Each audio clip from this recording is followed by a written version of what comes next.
Say on streets. Our streets. Say on streets. And main it. Right. Main it. Whose streets? Our streets. Word on the beat, word on the beat, word on the beat. Time after time after time after time after time after time after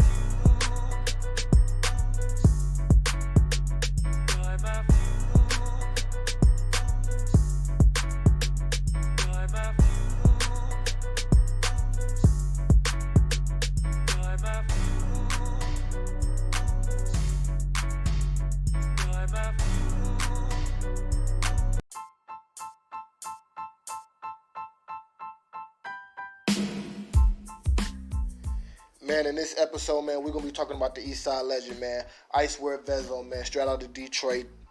Man, this dude done built a legacy, a name, and a brand straight out the mud, consistently hitting the city with back-to-back jams. He got features from lights like Juvenile, G Herbo. Man, we could keep going. But one thing we don't keep going about is how this man built the empire out of nothing.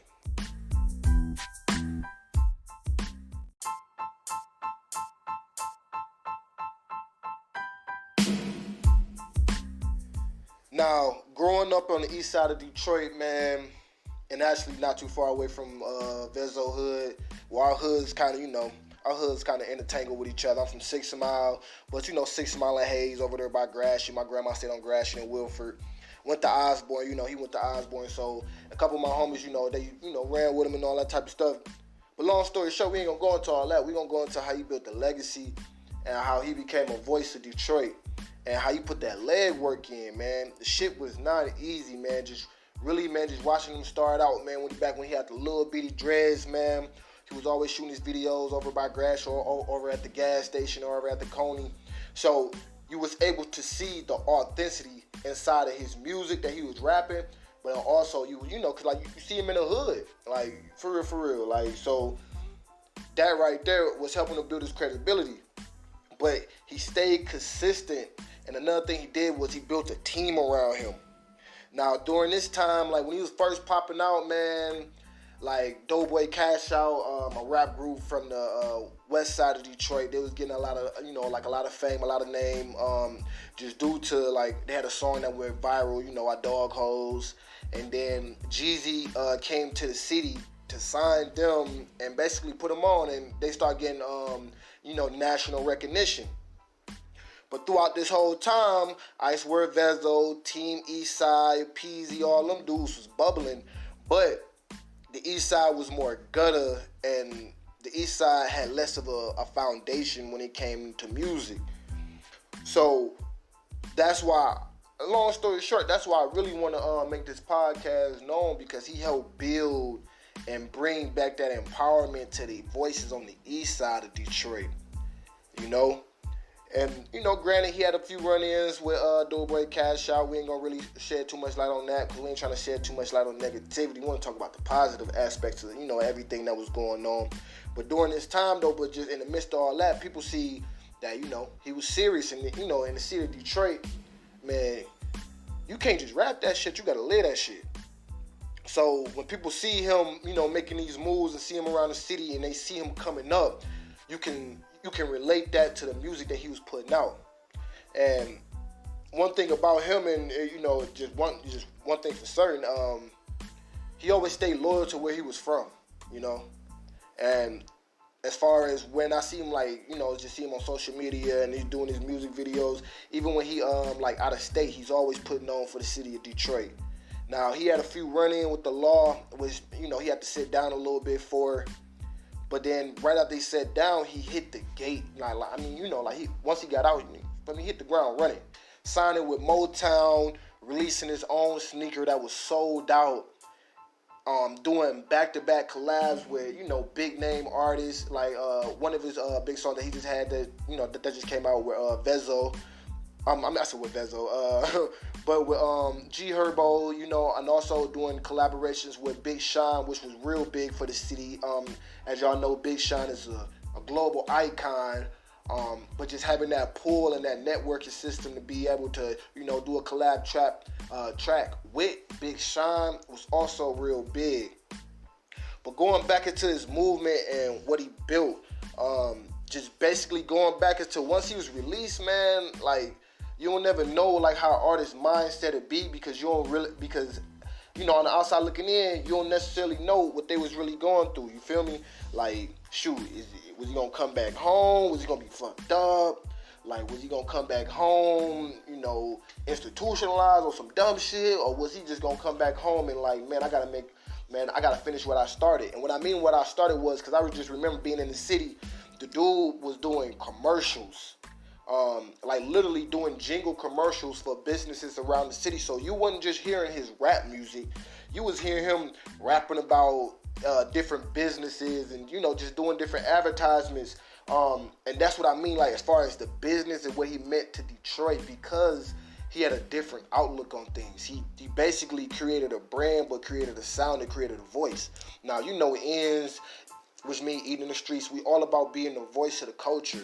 And we shed lights on those voices that empower other voices around them.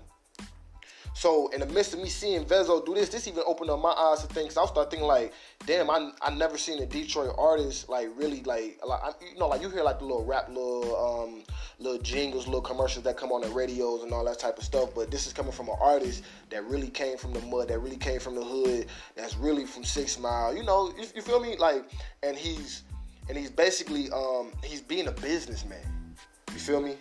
His voice, he using his voice to like basically open up you know, new doors. You feel me? And on top of that, let's shed light on him actually being a businessman, running a few businesses, establishing and opening a few businesses around the city on the east side to help, you know, bring back, you know, that economical growth to the hood. You know, we always hear rappers rapping about how much drugs they sold, but you feel me? Y'all ain't really shedding light on how they, you know, flipped that and made something out of that. You feel me? And the reason why I respect it so much because he's still in the city. You feel me? He's still accessible to the city. So the moves he make, it's not like he making the money and he just ran to like California or something. You feel me?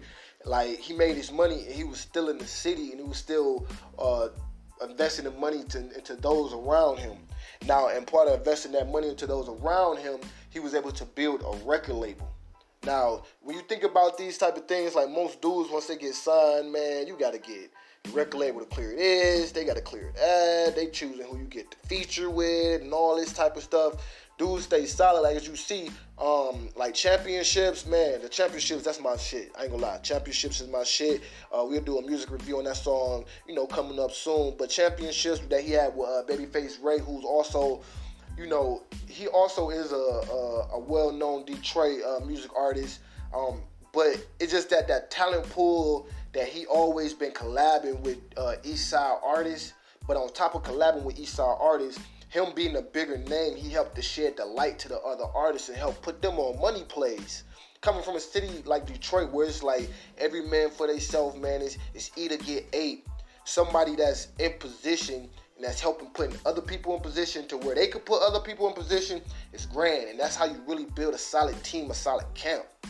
And just going just more into that, just the brand that he built, just starting from Clarity 1 to Clarity 4. I mean, like, you feel me? Like, Clarity was a story, but then if you think about the name Clarity, I would just mirror, like, when I was, man, just starting out on the grind, I used to be out of state. Man, I used to be playing Vezzo, you feel me? We ain't never going broke no more. I ain't never going broke no more. What? You feel me? Going broke too easy. You feel me? Like he was just saying just some real stuff. Like, he was just like, fuck y'all thinking.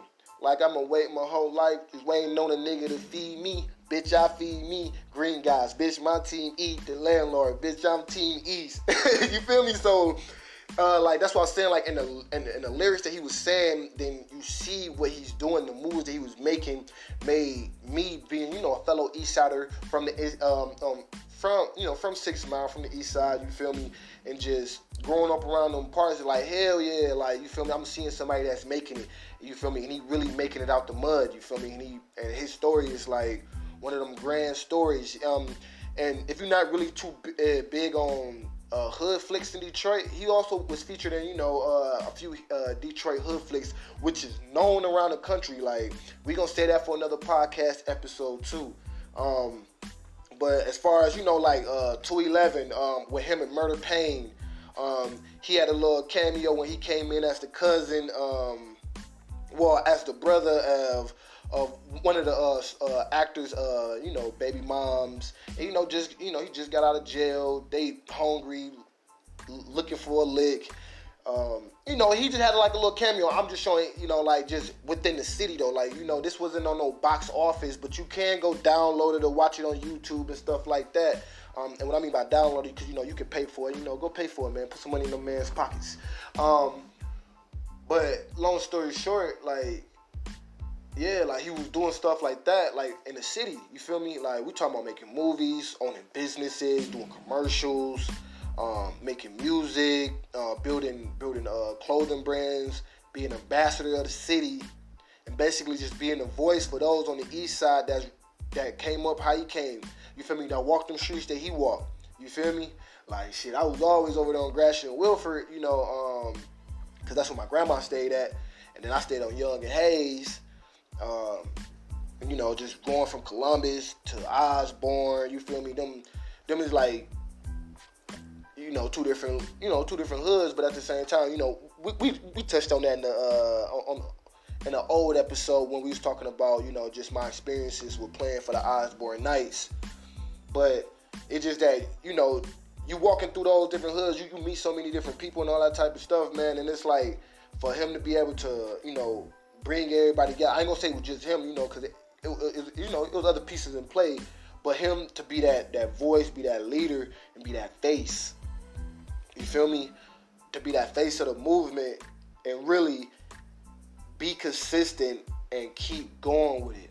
You know, during that time, you feel me? A lot of groups came and left. Music artists came and left. And what I mean came and left, like they was popping for a little minute. Year later, you feel me? They kind of, you know, in the background again.